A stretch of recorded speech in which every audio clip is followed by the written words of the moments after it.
Hello everyone, this is Pankaj and I welcome you all to Arjuna Academy. आज मैं आप सभी के लिए लेकर आया हूँ करंट इलेक्ट्रिसिटी का नेक्स्ट पार्ट। और इस पार्ट में हम लोग सबसे पहले बात करने वाले हैं अबाउट द कंडक्टिविटी। और बेसिकली हम लोग यहाँ पर कंडक्टिविटी ऑफ बात करेंगे मेटल्स, मतलब कंडक्टर्स, इंसुलेटर्स और सेमीकंडक्टर्स। बट सेमीकंडक्टर को समझने के लिए हमें दो चीज आनी चाहिए, वो कंडक्शन बैंड और वैलेंस बैंड क्या होता है, इसके रिगार्डिंग इंफॉर्मेशन थोड़ी बहुत हमको होनी चाहिए।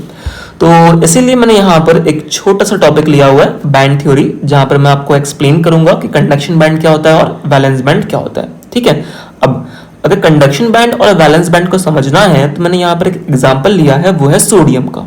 सोडियम का एटॉमिक नंबर है 11। ठीक है, अब मैंने यहाँ पर इसका इलेक्ट्रॉनिक कन्फिगरेशन यूज किया है 1s2, 2s2, 2p6 और 3s1।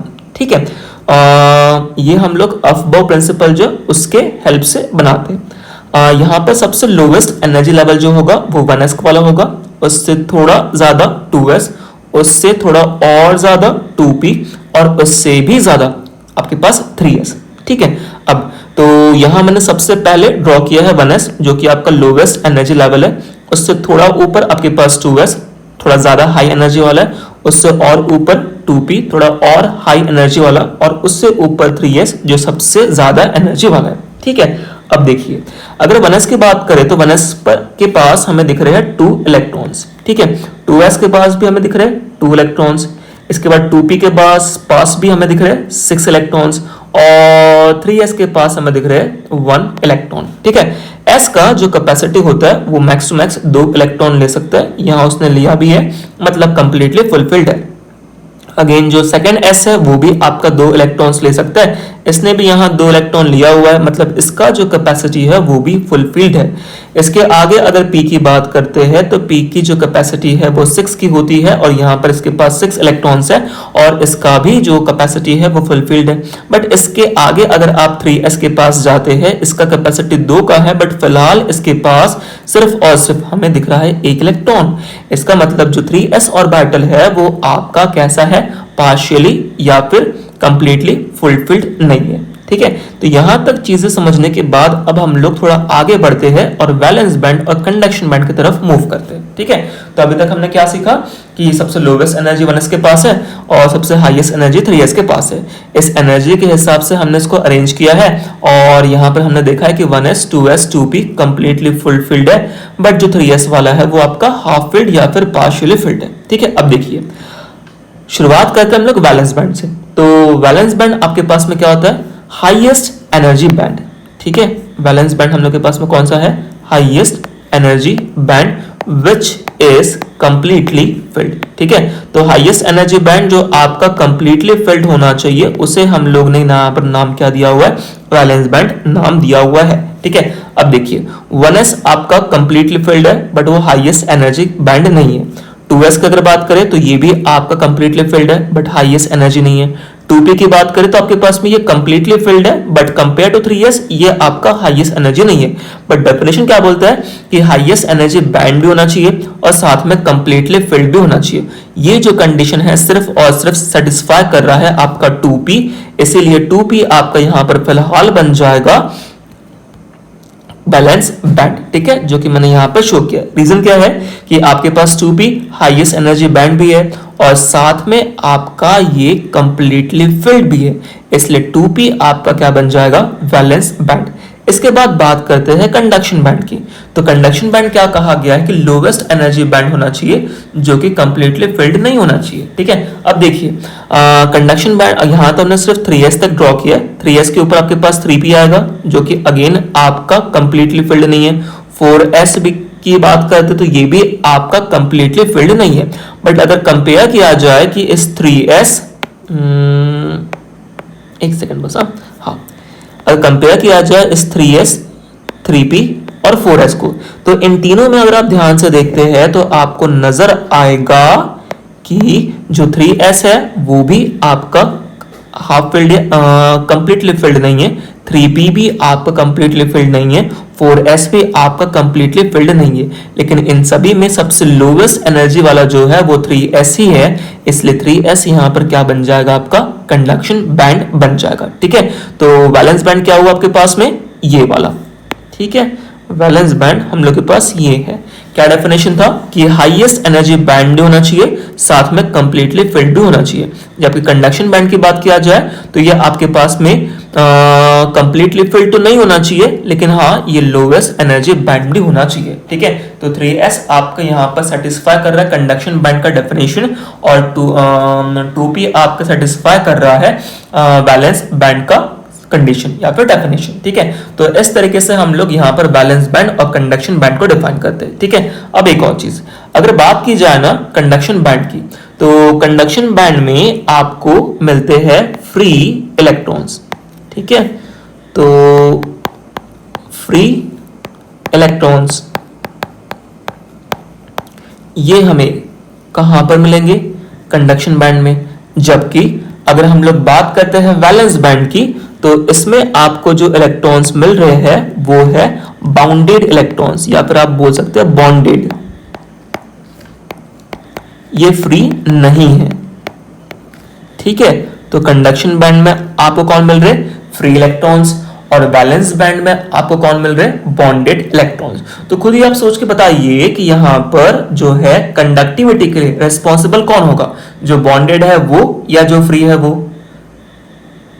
एग्जैक्टली हमने अभी तक पढ़ा हुआ है कि जितने जो भी आपके पास करंट इलेक्ट्रिसिटी में इलेक्ट्रिसिटी को फ्लो करवाने के लिए रिस्पॉन्सिबल है वो कौन है, फ्री इलेक्ट्रॉन्स। तो फ्री इलेक्ट्रॉन्स सिर्फ और सिर्फ कहां मिल रहा है आपको, कंडक्शन बैंड में, और बैलेंस बैंड में आपके पास कैसे है, बॉन्डेड इलेक्ट्रॉन्स है। तो ऑब्वियसली आपका बैलेंस बैंड वाले इलेक्ट्रॉन्स किसी भी काम के नहीं है कंडक्टिविटी के लिए, लेकिन हाँ जो आपके पास कंडक्शन बैंड के इलेक्ट्रॉन्स है वो आपके रिस्पॉन्सिबल होंगे कंडक्टिविटी के लिए। इसका मतलब जितने ज्यादा आपके पास फ्री इलेक्ट्रॉन्स होंगे कंडक्शन बैंड में वो उतना अच्छा कंडक्टिविटी शो करेगा। ठीक है, और बैलेंस बैंड जो है उसके पास इलेक्ट्रॉन्स कितने भी हो बट वो आपका कंडक्टिविटी में किसी भी तरीके से पार्टिसिपेट नहीं करने वाला। ठीक है, तो यहां पर हम लोगों के पास बैलेंस बैंड और कंडक्शन बैंड के अबाउट डिस्कशन खत्म होता है। बट आई होप कि आपको कंडक्शन बैंड और बैलेंस बैंड क्या होता है समझ में आ गया हो, और कौन यहां पर रिस्पॉन्सिबल होगा कंडक्टिविटी के लिए वो भी आपको समझ में आ गया हो। ठीक है, अब एक और चीज यहां पर अगर आप देखना चाहे तो जो बैंड थ्योरी है ना, बैंड थ्योरी आपका डिफाइन होती है फॉर सॉलिड्स। ठीक है, और जो सॉलिड्स है यहां पर आपके पास ऑब्वियसली सिर्फ एक इलेक्ट्रॉन या फिर एक एटम नहीं होता है, यहां पर इनफाइनाइट एटम होते हैं। और जब इनफाइनाइट एटम होते हैं तो उस टाइम पर आप जो है सिर्फ एक सिंगल एनर्जी लेवल ड्रॉ नहीं करते, यहां पर जो है आपके पास में पूरा एक बैंड बनता है, एक ग्रुप बनता है। ठीक है, और इस ग्रुप को मतलब जैसे यहाँ पर आपके पास 2p जो वैलेंस बैंड है, तो अब एक ही तो होगा नहीं यहाँ पर एटम, ऐसे बहुत सारे एटम्स है सॉलिड में, तो 2p कंबाइन करके आपका एक कंप्लीटली वैलेंस बैंड फॉर्म करेगा जो कि एक ग्रुप रहेगा। और इसी तरीके से 3s आपका कंबाइन करके एक कंडक्शन बैंड फॉर्म करेगा अगेन, जो कि आपका एक ग्रुप रहेगा। ठीक है, सो यहां मैंने ड्रॉ किए हैं दो बैंड्स, एक आपके पास कंडक्शन बैंड जो कि आपको ऊपर मिलता है, और दूसरा जो हम लोगों के पास में है वो है बैलेंस बैंड जो कि हमें नीचे मिलता है। इसके अलावा हमने थोड़ी देर पहले डिस्कस किया था कि इलेक्ट्रॉन्स तो आपको वैलेंस बैंड में भी मिलते हैं इस तरीके से, और इलेक्ट्रॉन्स आपको जो है कंडक्शन बैंड में भी मिलते हैं इस तरीके से।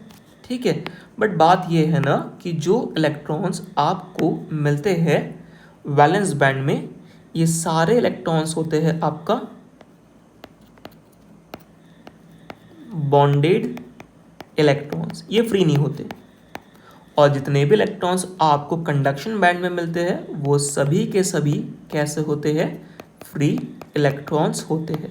इसका मतलब ये हुआ कि जब आपके पास कंडक्शन बैंड में फ्री इलेक्ट्रॉन्स होंगे तो वो मटेरियल आपका कंडक्टिविटी शो करेगा, और अगर कंडक्शन बैंड में इलेक्ट्रॉन्स प्रेजेंट नहीं है तो वो उतना अच्छा कंडक्टिविटी शो नहीं कर पाएगा। ठीक है, अब देखिए होता क्या है, अगर हम लोग टेम्परेचर इंक्रीज करें, ठीक है, इफ वी इंक्रीज टेम्परेचर, मतलब बाहर से हम लोग जो है हीट प्रोवाइड करें या फिर रूम टेम्परेचर पर लेकर आए।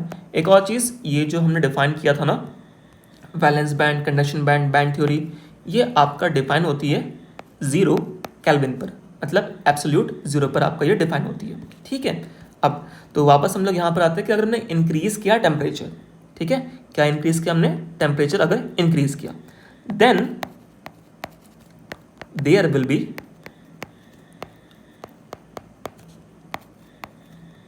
formation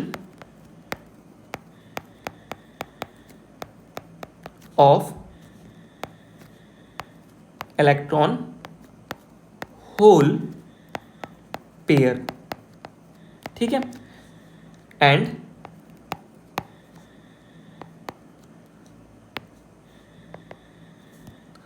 number of electrons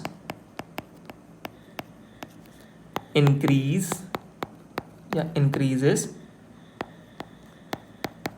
in conduction band. ठीक है, देखिए इस पॉइंट का मीनिंग क्या है। नॉर्मली हम लोग जो बैंड थ्योरी डिफाइन करते हैं वो आपका 0 केल्विन पर होती है, बट जैसे हम लोग रूम टेम्परेचर पर आते हैं तो रूम टेम्परेचर पर आने पर क्या होगा कि हम लोग देखेंगे कि यहाँ पर आपके पास में जो वैलेंस बैंड के जो बॉन्डेड इलेक्ट्रॉन्स हैं उनको क्या मिला, हीट मिला, मतलब एनर्जी मिली। अब एनर्जी मिली इस वजह से क्या होगा कि जो बॉन्डेड इलेक्ट्रॉन्स है उनका जो बॉन्ड है वो टूटेगा, और जब बॉन्ड टूटेगा तो ऑब्वियसली यहाँ से जो इलेक्ट्रॉन्स है वो क्या हो गया, आपके जंप करेंगे, और जंप करके ये आपका कहाँ पर पहुँचेंगे, कंडक्शन बैंड में पहुँचेंगे। तो होता क्या है कि जब आप टेम्परेचर इंक्रीज करते हो, ठीक है, टेम्परेचर इंक्रीज करते हो मतलब आप रूम टेम्परेचर पर लेकर आते हो तो उनको क्या मिलती है, हीट। अब हीट एनर्जी जब मिलती है तो इनके पास आगे एक्स्ट्रा का एनर्जी, और ये जो एक्स्ट्रा का एनर्जी है ये इस्तेमाल करते हैं इस बॉन्ड को तोड़ने के लिए। बॉन्ड टूटता है, वैलेंस बैंड के इलेक्ट्रॉन्स फ्री होते हैं, और फ्री होके ये कहाँ पर जंप आप कर जाएंगे, कंडक्शन बैंड में। और ऐसे टाइम पर आपको देखने को मिलेगा, ऐसे टाइम पर हमें देखने को मिलेगा कि जो वैलेंस बैंड है यहाँ पर जो है एक वैकेंसी क्रिएट होती है। ठीक है, मैं वापस यहाँ पर ड्रॉ कर रहा,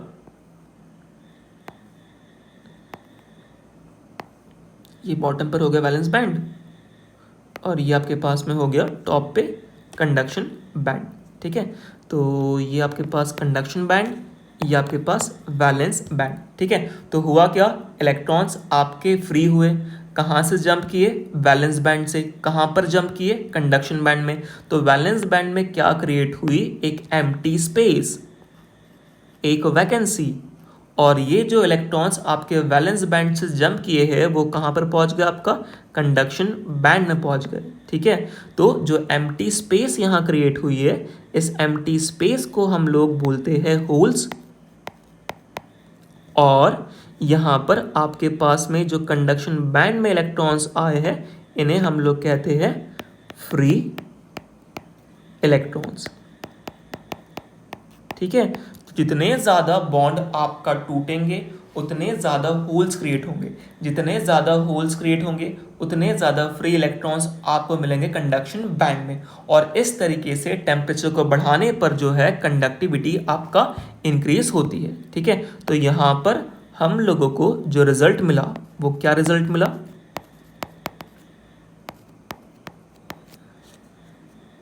तो रिजल्ट ये कहता है कि टेम्परेचर को बढ़ाने पर जो कंडक्टिविटी है वो क्या होती है, इंक्रीज करती है। ठीक है, किसके केस में, in case of semi conductor. ठीक है, तो सेमी कंडक्टर के केस में क्या होगा कि अगर आपने टेम्परेचर बढ़ाया तो नंबर ऑफ होल्स और इलेक्ट्रॉन्स के जो पेयर है वो आपके फॉर्म होने शुरू हो गए। कंडक्शन बैंड में आपको मिलेंगे फ्री इलेक्ट्रॉन्स और बैलेंस बैंड में आपके पास बन जाएंगे होल, और इसीलिए आपके पास कंडक्शन बैंड में फ्री इलेक्ट्रॉन्स बनने के कारण ही जो कंडक्टिविटी है वो आपका क्या होगी, बढ़ेगी। वो भी किसके केस में, semiconductor. Now after semiconductors next हम लोग बात करते हैं कंडक्टर्स की। कि कंडक्टर्स जो है इनके केस में टेम्परेचर को बढ़ाने पर क्या इफेक्ट होता है। ठीक है, अब सुनिए। तो जब हम लोग टेम्परेचर बढ़ाएंगे उस टाइम पर क्या होगा कि जो इलेक्ट्रॉन्स हैं, ठीक है, इनको एनर्जी मिलेगी। अब इलेक्ट्रॉन को अगर एनर्जी मिलेगी तो इनके बीच में जो कोलिजन है वो आपका बढ़ेगा। कोलिजन क्यों बढ़ रहा है? बिकॉज रैंडमनेस बढ़ रही है। हमने कहा था कि जब आपका इलेक्ट्रॉन्स एक पर्टिकुलर डायरेक्शन में फ्लो करते हैं तो उस टाइम पर आपका जो है करंट बनना स्टार्ट होता है, या फिर उसके अपोजिट डायरेक्शन में इलेक्ट्रिक करंट आपका बनता है। लेकिन अगर हम लोग कंडक्टर में टेम्परेचर को बढ़ाते हैं, ठीक है, किसको बढ़ाते हैं? टेम्परेचर को बढ़ाते हैं तो होगा क्या कि रैंडमनेस, रैंडमनेस ये भी आपका क्या होगा? इंक्रीज करेगा। अब अगर रैंडमनेस इंक्रीज करेगा, कोई इधर उधर कहीं पर भी जा रहा है, तो जो कोलिजन है वो भी आपका क्या होगा? बढ़ेगा। अब अगर कोलिजन बढ़ेगा मतलब बहुत ज़्यादा टकरा रहे हैं, तो जो रिलैक्सेशन टाइम है, कौन सा टाइम? रिलैक्सेशन टाइम, ये भी आपका क्या हो जाएगा? कम हो जाएगा।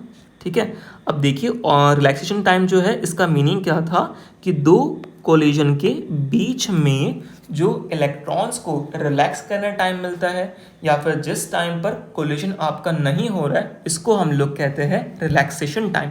तो आपने टेम्परेचर बढ़ाया, टेम्परेचर बढ़ने से रैंडमनेस बढ़ी, रैंडमनेस बढ़ने से जो टकराव है, जो कोलिजन है वो बढ़ा, और जब कोलिजन बढ़ रहा है तो जो इलेक्ट्रॉन्स है इनको रिलैक्स करने कम टाइम मिल रहा है, जिस वजह से रिलैक्सेशन टाइम आपके पास क्या हो गया? कम हो गया। अब हमने कंडक्टिविटी जो है इसका फॉर्मूला पढ़े थे, n e square tau upon में एम। ठीक है, अब यहाँ पर आपके पास में ऑब्वियसली टेम्परेचर बढ़ाने पर मास पर तो कोई फर्क नहीं पड़ने वाला।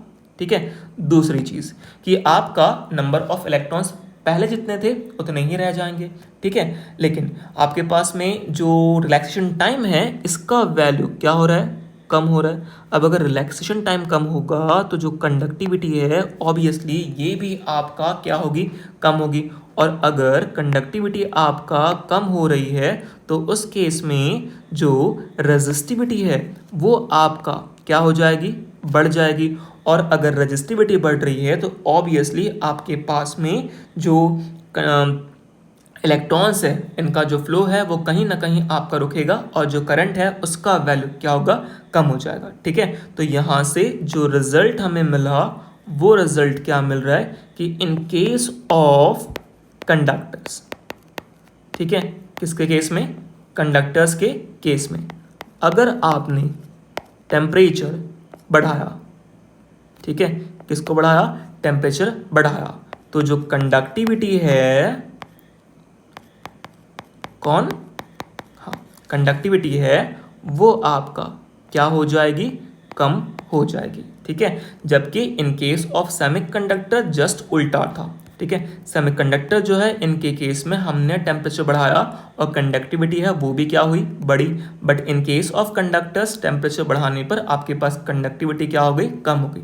क्यों हुई? कैसे हुई? हमने यहाँ पर देखा है। ठीक है, अभी तक हमने जितना भी पढ़ा है उसको मैं यहाँ पर एक बेसिकली कॉलम के फॉर्म में जो है एक्सप्लेन कर रहा हूँ। ठीक है, हमने यहाँ एक बॉक्सेस ड्रॉ किए और बॉक्सेस के हेल्प से हम लोग जो भी हम लोगों ने अभी तक सीखा है उसको हम लोग कोशिश करते हैं कि शॉर्ट में हम लोग रिवाइज कर सके। ठीक है, तो यहाँ मैंने 3 केसेस लिए, first conductors, second insulator, third आपका सेमीकंडक्टर।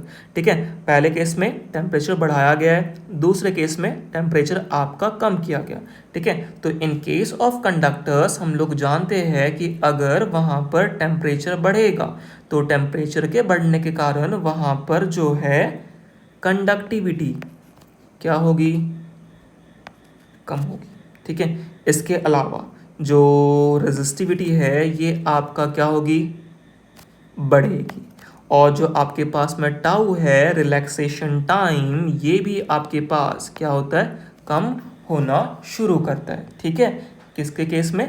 कंडक्टर्स के केस में। ठीक है, जबकि सेम कंडक्टर्स के केस में अगर आपने टेम्परेचर कम किया तो रैंडमनेस कम हो जाएगी। रैंडमनेस अगर आपका कम हो रही है, इसका मतलब आपका प्रॉपरली इलेक्ट्रॉन्स फ्लो कर पाएंगे, इसका मतलब कंडक्टिविटी इस केस में आपका क्या होगी, बढ़ेगी। अगर कंडक्टिविटी बढ़ रही है मतलब रजिस्टिविटी आपके पास में क्या हो जाएगी, कम हो जाएगी। और अगर रजिस्टिविटी आपके पास कम हो रही है तो ऑब्वियसली जो रिलैक्सेशन टाइम है वो आपके पास क्या हो रहा होगा, बढ़ रहा होगा। ठीक है, तो ये होता है इन केस ऑफ कंडक्टर्स।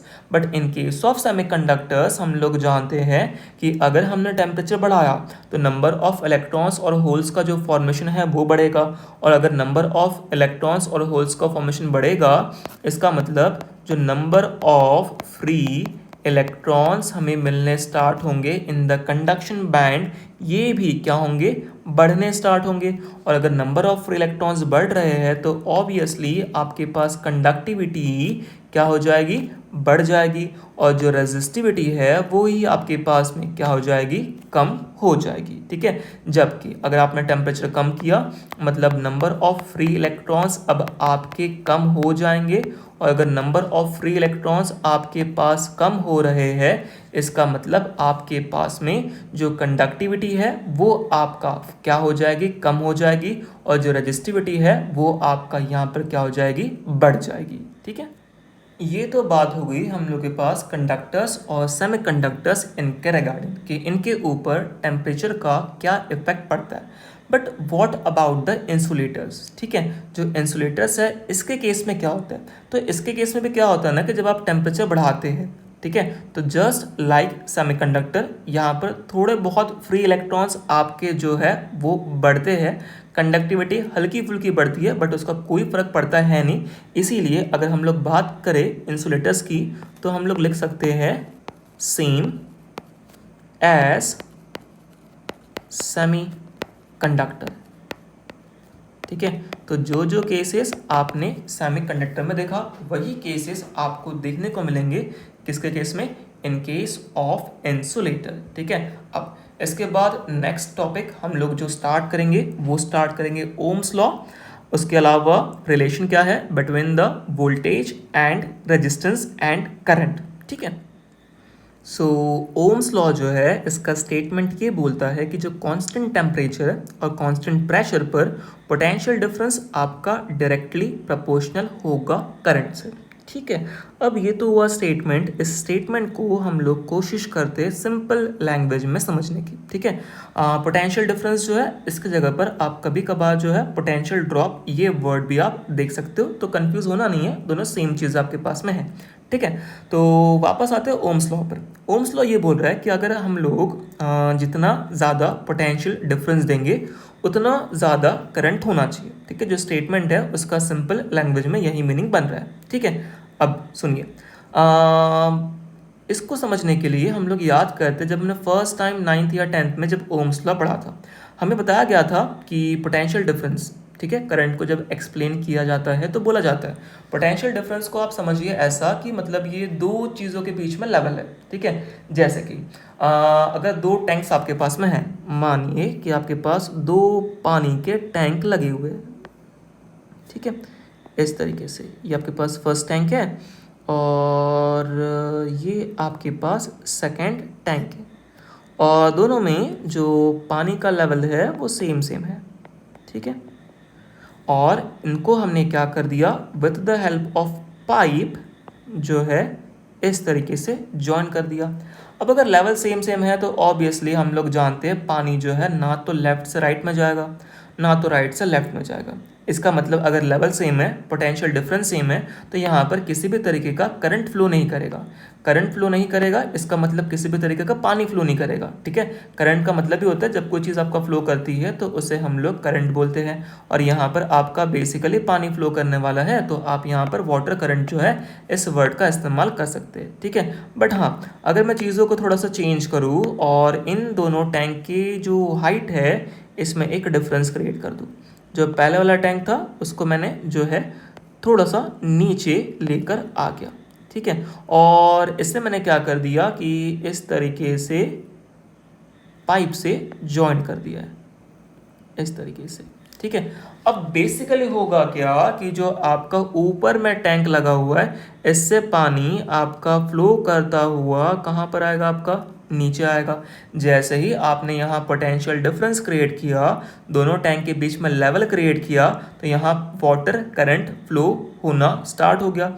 अब सेम होता है in case of electric current. ठीक है, होता क्या है कि जब हम लोग इलेक्ट्रॉन्स को पोटेंशियल डिफरेंस प्रोवाइड करते हैं, ठीक है, मतलब बेसिकली अगर आपने एक इलेक्ट्रिक वायर ले लिया, ठीक है, अगर आपने एक कॉपर का वायर लिया है जिसको जैसे कि वैसा अगर आपने रखा हुआ है, इसमें ऑल्दो बहुत सारे इलेक्ट्रॉन्स है बट उनके पास डायरेक्शन नहीं है। ठीक है, डायरेक्शन क्यों नहीं है, बिकॉज इनको नहीं पता किधर से किधर फ्लो करना है। यहाँ बेसिकली पोटेंशियल डिफरेंस नहीं है। अब पोटेंशियल डिफरेंस देने का काम कौन करता है, बैटरी। जैसे ही आप यहाँ बैटरी कनेक्ट करेंगे, वैसे ही जो इलेक्ट्रॉन्स है आपके वो क्या होंगे, एक तरफ से दूसरी तरफ आपका फ्लो करना स्टार्ट करेंगे। और ये फ्लो भी हमेशा कहाँ से कहाँ होता है, आपका हाइयर पोटेंशियल से लोअर पोटेंशियल की तरफ में। ठीक है, जैसे इसको हम लोग ऊपर वाले टैंक को बोल देंगे हाइयर पोटेंशियल और नीचे वाले टैंक को हम लोग बोल देंगे लोअर पोटेंशियल। तो जब भी आपने पोटेंशियल डिफरेंस इस्टेब्लिश करोगे आप, वहां पर करंट का फ्लो होना क्या होगा, स्टार्ट होगा। दूसरी चीज, अगर मैं इस टैंक की हाइट को बढ़ाना स्टार्ट करूं, ठीक है, मतलब इस तरीके से अगर मैं हाइट जो है इस टैंक की इसको बढ़ाना स्टार्ट करता हूं, जब मैं बढ़ाना स्टार्ट करूंगा तो होगा क्या कि आपका जो पानी का फ्लो करने का रेट है, मतलब जो करंट है, वो आपका क्या होगा, बढ़ना शुरू होगा। ठीक है, इसको आप एक और एग्जांपल से समझ सकते हैं। मान लीजिए यहाँ दो वाटरफॉल है, एक वाटरफॉल जिसका हाइट थोड़ा छोटा है, दूसरा वाटरफॉल जिसका हाइट काफ़ी बड़ा है। ठीक है, तो जितना बड़ा हाइट होगा वाटरफॉल का, उतने तेजी के साथ आपका जो है पानी फ्लो करेगा। जितने तेजी के साथ आपका पानी यहाँ फ्लो करेगा, उतना ज़्यादा यहाँ पर करंट बनेगा। ठीक है, तो सेम कहा जाता है, जितना ज़्यादा पोटेंशियल डिफरेंस उतना ज़्यादा आपको मिलेगा करंट। और यही है आपका ओम्स लॉ कि potential difference is directly proportional to current. ठीक है, बट ये सारी चीज़ें आपका होती है at constant temperature and constant pressure. ठीक है, तो क्या लिखा हम लोगों ने कि वोल्टेज मतलब potential difference is directly proportional to current, और जैसे ही हटाएंगे प्रोपोर्शनल साइन, लगाएंगे कांस्टेंट विच इज आर, जिसे हम लोग बोलते हैं रेजिस्टेंस, तो V is equals to I into R, यही आपके पास बन जाता है ओम्स लॉ। ठीक है, और वोल्टेज की जगह अगर मैं मोर प्रिसाइजली यूज करूँ तो पोटेंशियल डिफरेंस में यूज करूंगा। ठीक है, change in potential, change in voltage, delta V is directly proportional to I।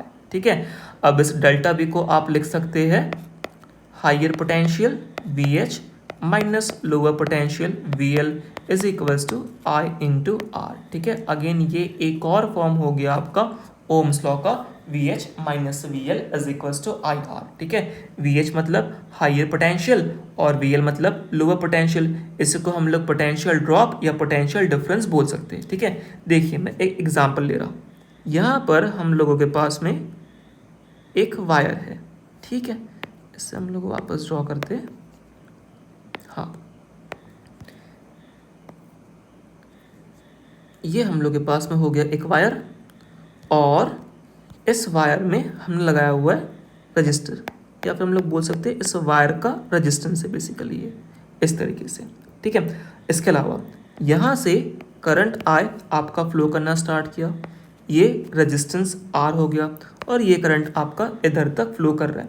अब सवाल ये है कि अगर करंट लेफ्ट से राइट जा रहा है, इसका मतलब ऑब्वियसली अगर मैं कहूँ कि ये हम लोगों का ये दो पॉइंट्स, इस पॉइंट को मैं A नाम दे रहा हूँ और इस पॉइंट को मैं B नाम दे रहा हूँ। ठीक है, तो करंट आपका कहाँ से कहाँ जा रहा है, A से B जा रहा है। ठीक है, तो अगर पोटेंशियल डिफरेंस या पोटेंशियल ड्रॉप हम लोग देखें तो ऑब्वियसली आपका A पर पोटेंशियल ज़्यादा होगा compare to potential at B, क्योंकि करंट हमेशा फ्लो करता है कहाँ से कहाँ, higher potential to lower potential. ठीक है, कहाँ से कहाँ, हाइयर पोटेंशियल से वो कहाँ पर जाएगा, आपका लोअर पोटेंशियल पर। इसके अलावा अगर आप ध्यान से इस क्वेश्चन में देखेंगे तो लेफ्ट हैंड साइड से राइट हैंड साइड में करंट जा रहा है, मतलब लेफ्ट हैंड साइड A पर पोटेंशियल ज़्यादा होगा compare to right hand side पर जो है पोटेंशियल। ठीक है, पहली चीज़ ये। दूसरी चीज़ जो आपको याद रखनी है, ठीक है, वो ये है कि in the direction of current. ठीक है, करंट के डायरेक्शन में पोटेंशियल आपका डिक्रीज करता है। डिक्रीज करता है मतलब पोटेंशियल आपका क्या करता है, ड्रॉप करता है। ठीक है, वो भी किसके अक्रॉस, अक्रॉस द रेजिस्टेंस। ठीक है, किसी भी रेजिस्टेंस के अक्रॉस अगर आप ध्यान से देखेंगे तो जिधर आपका करंट फ्लो कर रहा है उसके अक्रॉस या फिर उसके ही डायरेक्शन में आपका पोटेंशियल क्या करेगा, ड्रॉप करेगा। ठीक है, जैसे कि इस क्वेश्चन में आपके पास ए से लेके बी की तरफ करंट जा रहा है। ठीक है, तो रजिस्टर के अक्रॉस हमने मान लिया कि ए पॉइंट पे पोटेंशियल ए है, बी पॉइंट पे पोटेंशियल आपका बी है। करंट अगर लेफ्ट से राइट जा रहा है इसका मतलब लेफ्ट से राइट आपका जो पोटेंशियल है वो क्या करना चाहिए, ड्रॉप करना चाहिए। और इसीलिए भी हमने लिखा था कि V A is greater than V B. ठीक है, अब सुनिए, ए पॉइंट पर पोटेंशियल कितना है, वी ए। इसके अलावा रजिस्टर के अक्रॉस अगर आप ध्यान से देखेंगे तो अकॉर्डिंग टू ओम्स लॉ आपके पास में करंट हो जा रहा है आई, रेजिस्टेंस कितना है आर। ठीक है, तो ओम्स लॉ के अकॉर्डिंग पोटेंशियल का वैल्यू कितना बन जाता है, करंट इनटू रेजिस्टेंस। तो इस रजिस्टर में से करंट जा रहा था आई और इसका रेजिस्टेंस कितना है आई, कितना है आर, इसलिए हमने यहाँ क्या कर दिया आई आर। उसके अलावा माइनस साइन ये इंडिकेट कर रहा है कि जब हम लोग ए से लेके बी की तरफ जा रहे हैं तो इस रजिस्टर के अक्रॉस पोटेंशियल क्या कर रहा है, ड्रॉप कर रहा है। और फाइनली हम लोग कौन से पॉइंट पर पहुंचे, बी पॉइंट पर, इसीलिए मैंने इक्वल टू क्या लिखा है, बी लिखा हुआ है, वी बी। अब माइनस आई आर को आप भेजेंगे राइट हैंड साइड में तो प्लस आई आर, और प्लस वी बी जब आपका राइट हैंड साइड से लेफ्ट हैंड साइड में आएगा तो क्या बन जाएगा, माइनस वी बी। ठीक है, तो ऊपर जो मैंने ओम्स लॉ लिखा था V H minus V L is equal to I R, same मैंने यहाँ पर V A minus V B is equal to I R लिखा है। बट कॉन्सेप्ट मैंने यहाँ पर जो यूज़ किया था वो थोड़ा अलग लैंग्वेज में यूज़ किया। ठीक है, क्या कहा मैंने, जिधर जिधर करंट आपका फ्लो करेगा उसी डायरेक्शन में अगर आप जा रहे हैं तो पोटेंशियल आपका धीमे धीमे क्या करेगा, ड्रॉप करता जाएगा। ठीक है, ये हम लोग के पास में है पॉइंट। और दूसरा पॉइंट मैंने ऑलरेडी यहाँ मेंशन कर दिया था कि आपका करंट हमेशा कहाँ से कहाँ जाता है, हायर पोटेंशियल से लोअर पोटेंशियल। ठीक है, इसके बाद अब उठाते हैं कुछ क्वेश्चंस। ठीक है, जैसे मैंने यहाँ पर एक क्वेश्चन लिया हुआ है, कलर हम लोग यहाँ पर चेंज कर देते हैं, कलर हम लोग यूज़ करते हैं वापस हम लोग जो पहले यूज़ करते हैं। ठीक है, तो इस तरीके से आपके पास ये आ गया वायर। फिर नेक्स्ट आपके पास में आ रहा है रजिस्टर, तो रजिस्टर के लिए मैं थोड़ा अलग कलर यूज़ कर लेता। इसके बाद अगेन हम लोगों के पास में यहाँ पर जो है थोड़ा आगे हम लोग गए, देन थोड़ा हम लोग नीचे आए, वायर को यहाँ शो करें और ये आपके पास अर्थ आ गया। ठीक है, हम लोग जानते हैं पोटेंशियल जो होता है अर्थ का कितना होता है, जीरो, मतलब इस पॉइंट पर पोटेंशियल का जो वैल्यू आने वाला है वो कितना आने वाला है, जीरो आने वाला है। रेजिस्टेंस आर का जो वैल्यू है वो है 5 ओम के बराबर। करंट जो आपका फ्लो कर रहा है आई वो कर रहा है 5 एम्पियर के बराबर।